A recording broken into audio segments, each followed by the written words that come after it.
Shalom dan selamat datang Bapak Ibu, saudara-saudari di mana saja anda berada, di Malaysia, Brunei, Indonesia, Singapura dan di seluruh dunia. Puji Tuhan kerana kita dipertemukan di dalam channel pemuridan ini, iaitu channel Asas Iman Kristian.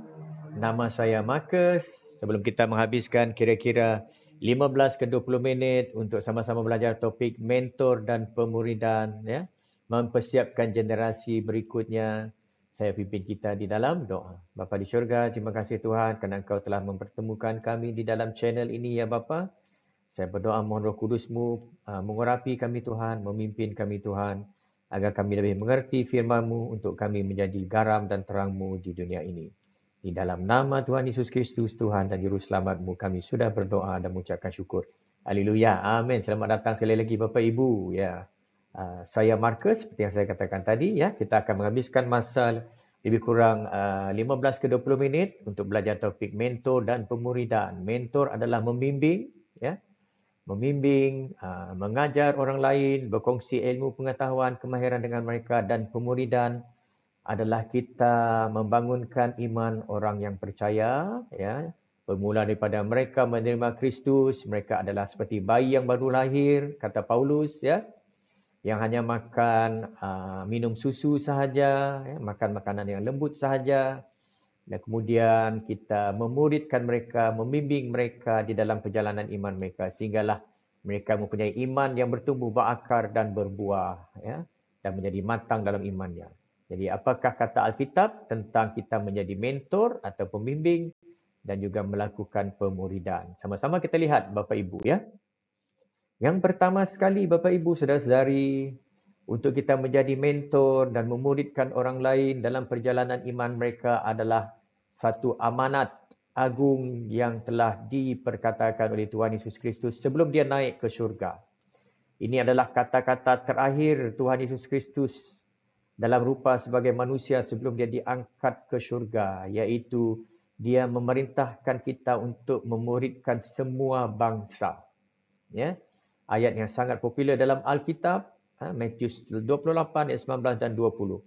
Kerana itu pergilah, ya, pergilah, lakukanlah sesuatu, ya, pergilah jadikan semua bangsa muridku. Ya, maksudnya kita memberitakan Injil, keselamatan kepada mereka dan kita membangunkan iman mereka, ya.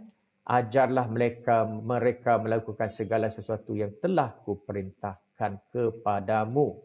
Ini bermaksud mengajar, bermaksud menjadi mentor, mengajar bermaksud kita memuridkan orang lain. Jadi ini amanat agung yang patut kita pegang di dalam kehidupan kita sebagai orang yang percaya, ya. Pemuridan bukannya satu pilihan. Jadi kita membantu membangunkan iman saudara-saudara kita, terutama yang baru menerima Kristus, bukanlah pilihan mau tak mau, tetapi adalah satu perintah. Jadi kebanyakan orang mengatakan, oh pemuridan ini hanya pastor-pastor saja yang melakukannya. Saya tidak terlibat. Itu adalah salah Bapak Ibu, ya. Jadi kalau anda adalah ibu bapa, adalah tanggungjawab anda untuk memuridkan anak-anak anda agar mereka mempunyai iman yang kukuh di dalam Kristus, ya. Di tempat kerja anda menjadi contoh dan tauladan kepada orang-orang yang lain. Ya. Pertama kepada orang yang telah percaya, yang kedua yang belum percaya. Ya. Dan membuat murid, ya, memuridkan orang lain bermula dengan mengajar. Ya, maksudnya kita mengajar mereka tentang firman Tuhan agar mereka lebih mengerti. Ya, kita mengajar mereka tentang teologis, tentang maksud keselamatan dan sebagainya. Ya. Salah satu tujuan saya mewujudkan channel ini, ya, waktu video ini direkod adalah lebih kurang 1 bulan lebih, ya. Puji Tuhan kerana ini adalah video yang ke-83, ya. Tuhan telah memberi kekuatan kepada saya, adalah untuk saya memuridkan orang lain, ya, untuk saya memuridkan orang lain, ya. Tidak kira di mana mereka berada. Satu kelebihan media sosial seperti YouTube ini adalah sesiapa saja boleh menjangkaunya 24 jam, 365 hari setahun, tidak kira di mana saja di seluruh dunia, ya. Jadi saya harap Bapak Ibu saudara-saudari yang telah singgah di channel ini mendapat berkat dan diperkuatkan imannya, ya, melalui video-video pengajaran channel pemuridan ini, ya. Dan seperti saya katakan tadi, membuat murid atau pemuridan bermula dengan mengajar. Ya, kita umpama guru yang mengajar mereka yang tidak tahu tentang asas-asas iman Kristian. Dan yang kedua, membimbing. Membimbing ini lebih kurang memberi nasihat, ya, memberi kata-kata perangsang dan motivasi di dalam mereka berjalan di dalam iman mereka dan menghadapi cabaran, ya, kehidupan duniawi, ya. Dan juga seperti yang saya katakan tadi, pemuridan adalah amanat, ya, Tuhan Yesus sebelum dia naik ke syurga. Dia adalah satu perintah, jadi semua kita sebagai orang yang percaya patut melakukannya. Dan untuk memuridkan orang lain bermula dengan mengajar, ya, mengajar firman Tuhan, ya, seperti yang kita lakukan sekarang, dan membimbing mereka, memberi nasihat, memberi dorongan kepada mereka. Itu adalah tugas seorang mentor atau pembimbing dalam pemuridan secara umum. Ya. Salah satu contoh mentor ataupun pembimbing yang sejati yang kita melihat di dalam Alkitab adalah Tuhan Yesus Kristus sendiri. Ya. Tuhan Yesus Kristus banyak meluangkan masa secara peribadi dengan ke-12 muridnya. Ya. Ada masa dia membawa mereka bersendirian dengannya. Contohnya waktu dia membangkitkan orang yang mati, ya, dia membawa 3 muridnya, ya, untuk bersama-sama dengan dia supaya mereka mengalami pengalaman pribadi bersama dengan Tuhan Yesus Kristus dan melihat bagaimana Tuhan Yesus Kristus melakukannya. Jadi seorang mentor yang baik dalam pemuridan, dia meluangkan waktunya secara pribadi dengan murid-muridnya, orang yang baru menerima Kristus terutamanya, ya. Dan juga Tuhan Yesus Kristus seperti yang kita lihat, dia mengajar dengan sabar dan memberi contoh dalam kehidupannya.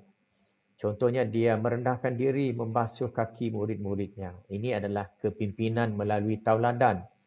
Ini adalah membimbing dengan perbuatan-perbuatan contoh, ya. Dan dia sabar terhadap murid-muridnya, ya. Walaupun banyak kali dia mengajarkan bahawa Mesias juru selamat harus menderita dan mati disalib dan bangkit pada hari ketiga. Berulang-ulang kali dia menyebutnya, tetapi muridnya juga tidak faham sehinggalah bila Tuhan Yesus Kristus telah bangkit daripada kematian, barulah mereka faham. Jadi Tuhan Yesus terus mengajar dengan sabar. Dan Tuhan Yesus sabar dengan tingkah laku mereka. Ada yang bergaduh, ya, mengatakan siapakah yang terbesar di dalam kerajaan Allah nanti. Ya.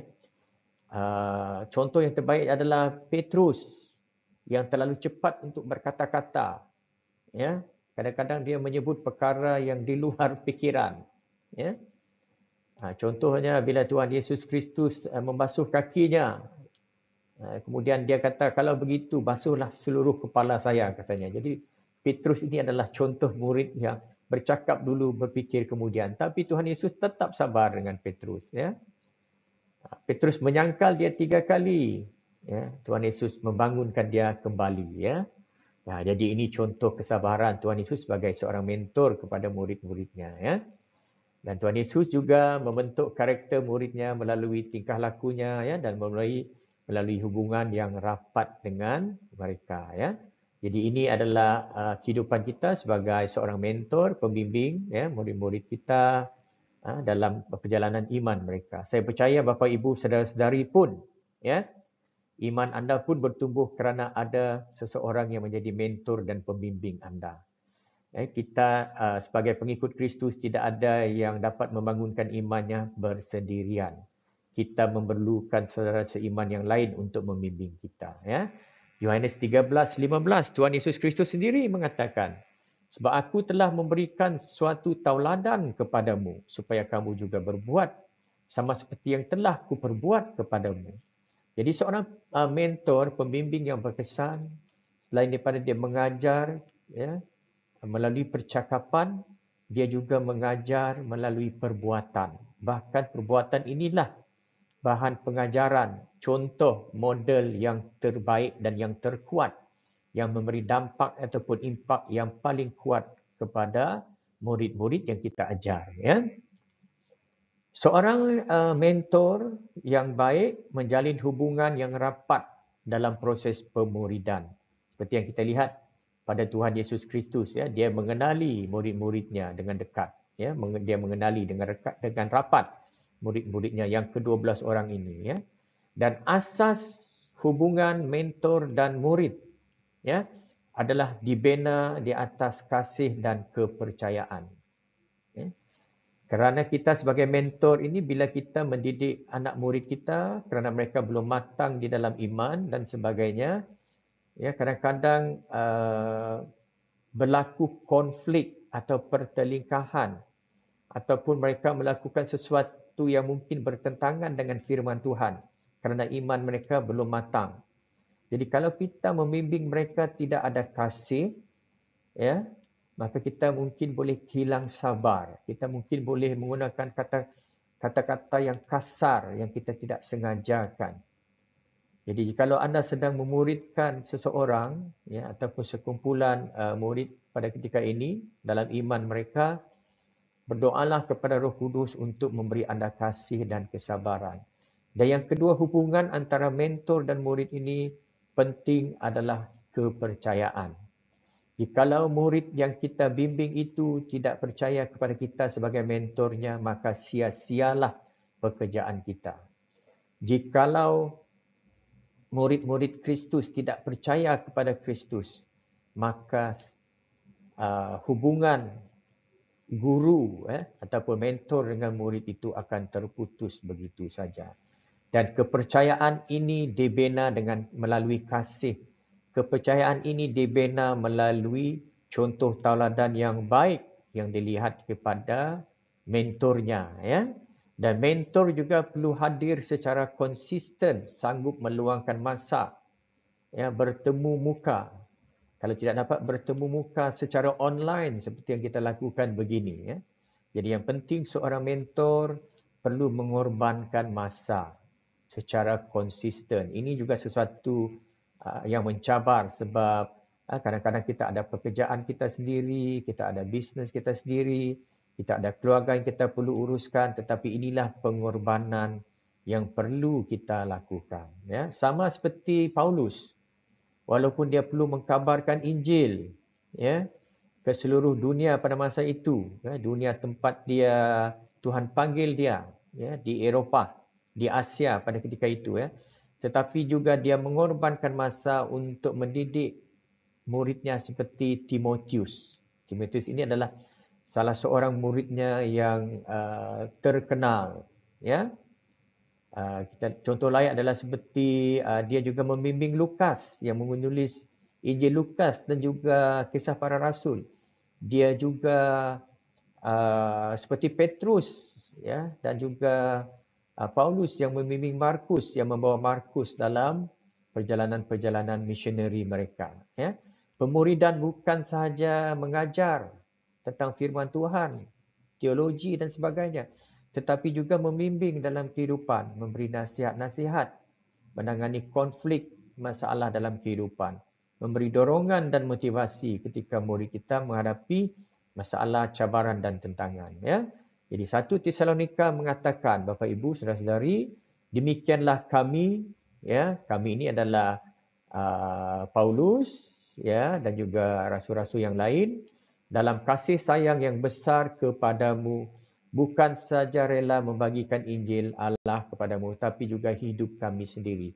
Sini Paulus menunjukkan bahawa mereka berkorban. Selain daripada mengkabarkan Injil, tetapi juga membangun dan memuridkan iman orang yang percaya kerana kasih, ya, kepada mereka. Salah satu lagi peranan kita sebagai mentor, pembimbing kepada mereka yang baru dalam imannya adalah dengan kita memindahkan iman dan nilai kerajaan syurgawi kepada mereka, ya. Kita menjadi contoh tauladan dan mengajar generasi-generasi baru, terutamanya anak-anak muda masa kini yang hidupnya sangat penuh dengan cabaran, ya, yang dikuasai oleh teknologi, yang dikuasai oleh kecerdikan buatan artificial intelligence, ya, yang dikuasai oleh media-media sosial tentang pentingnya kasih Tuhan, pentingnya mempunyai hubungan yang akrab dengan Tuhan. Ya, jikalau tidak, mereka hanya fokus kepada media sosial dan teknologi dan tidak mengindahkan Tuhan, lama-kelamaan jiwa mereka kosong, ya, tidak ada makna dalam kehidupan, ya, dan mereka akan cenderung terpikat dengan perkara-perkara duniawi yang membawa kepada kehancuran kehidupan rohani, ya Bapak Ibu saudara-saudari, ya. Memuridkan membawa perubahan hati dan gaya hidup, ya, kalau dilakukan dengan betul, dipimpin oleh Roh Kudus, ya. Pemuridan yang baik akan membawa perubahan hati dan gaya hidup kepada anak murid yang kita bimbing. Ini adalah tujuan kita, agar mereka menjadi matang di dalam kehidupan mereka secara rohani, agar mereka mula menghasilkan buah-buah roh di dalam kehidupan mereka, ya, sehingga mereka juga akan menjadi mentor kepada orang lain. Itu tujuan kita, memuridkan, ya, orang lain, ya. Dan pemuridan membentuk nilai-nilai kekal yang berasaskan kepada Alkitab, ya, hidup yang dipimpin oleh Roh Kudus, hidup berlandaskan firman Tuhan, karakter yang menunjukkan buah-buah roh, ya, dan bukan hanya sekadar ilmu pengetahuan teologis sahaja. Mungkin dia mahir tentang Alkitab, mungkin dia mahir tentang teologi, tetapi kalau hidupnya tidak berubah, tidak menghasilkan buah-buah roh, tidak hidup sesuai dengan firman Tuhan, tidak hidup dipimpin oleh Roh Kudus, itu bukan pemuridan yang berjaya, Bapak Ibu, saudara-saudari, ya. Sebab itulah pemuridan ini adalah sesuatu yang bukan mudah untuk dilakukan, tetapi dengan bersandarkan kepada Roh Kudus, kita boleh melakukannya, ya. Ulangan 6 mengatakan, apa yang kuperintahkan kepadamu pada hari ini, haruslah engkau perhatikan, haruslah engkau mengajarkannya berulang-ulang kepada anakmu. Di sini dalam perjanjian lama pun Tuhan sudah menyuruh kita sebagai pemimpin dalam keluarga, dalam masyarakat, dalam gereja, ya, di tempat kerja, dalam bisnes kita, untuk memuridkan orang lain, ya. Seperti yang saya katakan tadi, salah satu cara kita menjadi mentor yang paling berkesan dalam membimbing orang lain dalam kehidupan rohani mereka adalah dengan kita menjadi contoh tauladan yang baik, ya. Kita menghasilkan buah-buah roh. Kita menunjukkan hidup yang dipimpin oleh Roh Kudus. Kita menunjukkan hidup yang berlandaskan firman Tuhan. Ya, dari segi perkataan kita, tingkah laku kita, perkataan kita lemah lembut, penuh kasih. Tidak menggunakan kata-kata yang kesat, tidak mudah marah. Ya, tingkah laku kita menghasilkan buah roh, sabar, lemah lembut, sukacita, damai sejahtera. Ya, rujuk kepada Kristus sebagai mentor yang sejati, ya. Pemimpin rohani, waktu kita memuridkan orang lain, bahkan di seluruh hidup kita haruslah hidup penuh dengan integriti ataupun integritas, ikut bahasa Indonesia, ya Bapak Ibu, saudara-saudari, ya. Seperti kata Paulus dalam suratnya di dalam Titus, ya. Discipleship ataupun pemuridan dalam bahasa Inggeris menuntut kesaksian kehidupan yang sejati, yang benar-benar, yang autentik, bukannya bermuka-muka, bukannya berpura-pura. Kalau di Malaysia sini, bukannya talam dua muka. Maksudnya di hadapan muridnya dia berkelakuan baik, dia menjadi contoh yang baik, tetapi di belakang muridnya dia hidup bergelumang di dalam dosa. Ya, ini adalah contoh yang hidup yang tidak berintegritas. Jadi hidup yang autentik dan berintegritas, jadi mentor yang baik. Apa yang muridnya lihat pada gurunya, mentornya, itulah juga yang dia lihat bila tidak bersama dengan mentornya. Ya, jadi ini adalah hidup yang tidak bermuka-muka. Melatih dan melengkapi generasi baru adalah tujuan utama kita mementorkan dan memuridkan orang lain. Ya, Tuhan memberikan pemimpin, ya, untuk memperlengkapi jemaat. Ini dalam konteks gereja. Ya. Jadi jikalau anda sudah beberapa tahun, ya, berjalan dalam iman, sudah ada kematangan iman, sudah memahami firman Tuhan, ya, satu cadangan saya adalah anda boleh melibatkan diri, ya, untuk menjadi pengajar-pengajar, menjadi mentor di dalam gereja anda. Sebab bila kita mengajar, kita menjadi mentor kepada orang lain, kita juga belajar, ya. Roh Kudus akan membimbing kita, ilmu pengetahuan kita tentang firman Tuhan akan bertambah, ya, dan kita memberkati generasi yang berikutnya dalam perjalanan iman mereka, ya. Jadi melatih orang lain untuk melayani, ya, untuk menjadi pemimpin pelapis generasi baru di gereja adalah intipati utama pemuridan. Kita memuridkan orang lain supaya ada gereja-gereja atau pelayanan-pelayanan ini tidak putus dengan pemimpin-pemimpin baru yang akan datang. Ya. Itu salah satu tujuan utama. Seperti juga Kristus yang telah memuridkan pengikut-pengikutnya supaya bila dia naik ke syurga, pengikut-pengikutnya dapat terus memberitakan berita baik kerajaan Allah, ya, kepada orang lain di seluruh dunia. Ya, sebab itulah Tuhan Yesus melatih mereka selama 3 tahun ketika berjalan di muka bumi ini. Dan semua orang yang percaya dipanggil untuk menjadi mentor dan pemurid. Ini adalah amanat agung. Ya. Mungkin anda tidak menjadi mentor di gereja, tapi jadilah mentor untuk anak-anak anda. Mungkin anda tidak menjadi mentor di gereja, tetapi jadilah mentor kepada rakan-rakan sekerja anda, ya, kepada pekerja-pekerja anda. Ya. Kita boleh menjadi pembimbing, menjadi pemurid, ya, memuridkan orang lain tidak kira di mana saja kita berada. Ya. Efesus 4 mengatakan untuk memperkelapi orang-orang kudus bagi pekerjaan pelayanan bagi pembangunan tubuh Kristus. Ini adalah tujuan pemuridan, ya, Bapak Ibu, saudara-saudari. Dan di dalam kita memuridkan orang lain seperti yang dikatakan tadi, kita akan berhadapan dengan berbagai masalah, ya, cabaran, tentangan dari segi komitmen masa, tingkah laku murid yang kita bimbing, ya, komitmen mereka dan sebagainya. Di sinilah memerlukan kasih, memerlukan ketekunan, sebab sama seperti kita menanam biji benih, dia tidak tumbuh terus menjadi pokok yang besar dalam satu hari. Begitu juga bila kita membimbing orang lain, dia memerlukan masa berbulan-bulan bahkan bertahun-tahun lamanya. Seperti waktu Paulus membimbing Timotius, ya, memerlukan masa yang lama, ya. Dan hasil pemuridan selalunya tidak segera kelihatan seperti yang saya katakan tadi, ya. Kita menanam benih, kita perlu suburkan dia, ya, di tanah yang subur, kita perlu beri dia air, kita perlu cabut rumput, ya, jaga dia. Kalau dia sakit kita beri ubat-ubatan dan sebagainya. Begitu juga dengan murid yang kita bimbing, ya. Jadi walaupun ada penolakan, walaupun ada tentangan, walaupun ada masalah yang semestinya ada bila kita menjadi mentor dan memuridkan orang lain. Jangan menyerah.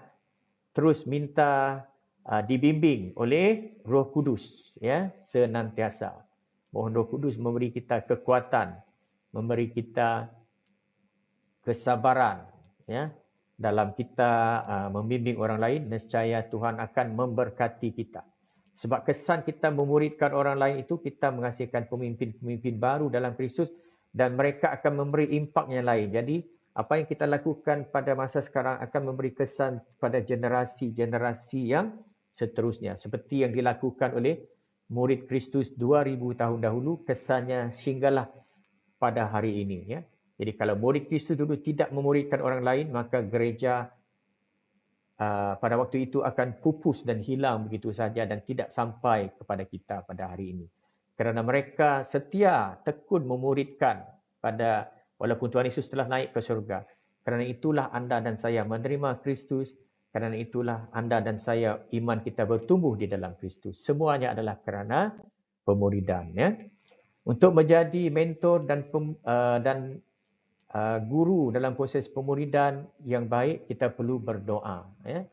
Jadi mendoakan murid, mendoakan diri sendiri adalah tanggungjawab menjadi mentor. Sebab kita tidak dapat membimbing orang lain dengan ilmu dan pengetahuan kita sahaja. Kita memerlukan Roh Kudus, ya, untuk membimbing kita. Jadi doa penting, ya, berlututlah sentiasa berdoa, meminta hikmat kebijaksanaan, meminta kasih, meminta ketekunan, kesabaran dalam memuridkan orang lain, ya. Dan kita mendoakan murid kita, ya, agar Tuhan membuka jalan untuk melembutkan dan mengubah hati mereka. Ya. Jadi kata Yakobus, doa orang benar bila didoakan sangat besar kuasanya. Doa boleh menimbulkan mukjizat, boleh mengubah hidup orang lain, Bapak Ibu. Jangan memandang rendah kepada doa. Tuhan Yesus yang juga Tuhan pun berdoa, apatah lagi kita, ya. Dan pemuridan yang baik lahir daripada hidup yang berdoa. Ya. Sebab itu sejak kami mendengarnya, kami tidak berhenti-henti berdoa untuk kamu, kata Paulus ya, kepada jemaat. Ya. Jadi, bila kita sebagai pengikut Kristus, kita sebagai mentor, jadikan doa ini cara hidup kita. Ya. Dan pelbagai cabaran di dalam pemuridan, seperti yang saya katakan tadi, murid tidak selalunya mudah dibentuk, ya, kerana personalitas yang berbeza, tahap kematangan rohani yang berbeza, ya. Dan pemuridan ini juga menuntut pengorbanan kita dari segi waktu dan emosi. Sebab itulah kita perlu berdoa, minta kesabaran dan ketekunan daripada Tuhan, ya. Dan yang penting kita bersarah kepada Tuhan dan kita bergerak dalam pimpinan Roh Kudus waktu kita membimbing orang lain, ya. Filipi 1:6 mengatakan, aku yakin akan hal ini bahawa dia yang memulakan pekerjaan yang baik antara kamu akan meneruskannya sampai akhirnya. Jadi yang penting kita terus tekun dan setia memuridkan. Tuhan akan menyelesaikannya untuk murid kita. Ya. Jadi kesimpulan kita Bapak Ibu Saudara-saudari, pemuridan, ya, kita sebagai mentor adalah membina pemimpin masa depan untuk jemaat-jemaat kita, untuk keluarga kita. Ya. Tuhan memanggil kita untuk melipat gandakan iman orang lain. Maksudnya kita perlu memuridkan orang lain, terutama mereka yang baru percaya pada Kristus. Yang kedua, pemuridan akan menghasilkan murid yang akan menghasilkan murid yang lain untuk generasi-generasi yang seterusnya. Jadi impak kita lakukan hari ini untuk memuridkan orang lain akan bergenerasi-generasi kesannya. Ya? Jadi jangan memandang enteng ataupun remeh kepada kesan pemuridan. Dan bila kita memuridkan orang lain, kita sebenarnya membangunkan kerajaan Tuhan di dunia ini. Dan sangat besar anugerahnya, Tuhan akan memastikan kita mendapat ganjarannya, tidak sia-sia apa yang kita lakukan. Ya. Jadi saya tutup dengan ayat 2 Timotius, apa yang telah engkau dengar daripadaku di hadapan banyak saksi, percayakanlah itu pada orang-orang yang dapat dipercayai. Di sini Paulus memberitahu Timotius, apa yang saya ajar padamu, ajarkanlah kepada orang lain. Dengan pendek kata, Paulus menyuruh Timotius untuk memuridkan orang lain. Jadi sama-sama kita Bapak Ibu, saudara-saudari ya, mendalami firman Tuhan, menghasilkan buah-buah roh dalam kehidupan dan membimbing orang-orang yang datang dalam kehidupan kita, baik dalam keluarga, pekerjaan, pelayanan kita di gereja dan dalam bisnes kita. Ya. Itu saja untuk kali ini. Kita jumpa dalam topik yang lain, ya. Teruskan teguh di dalam iman bersama Kristus, kasihanilah Allah dan kasihanilah manusia. Shalom, kita jumpa lagi. Puji Tuhan.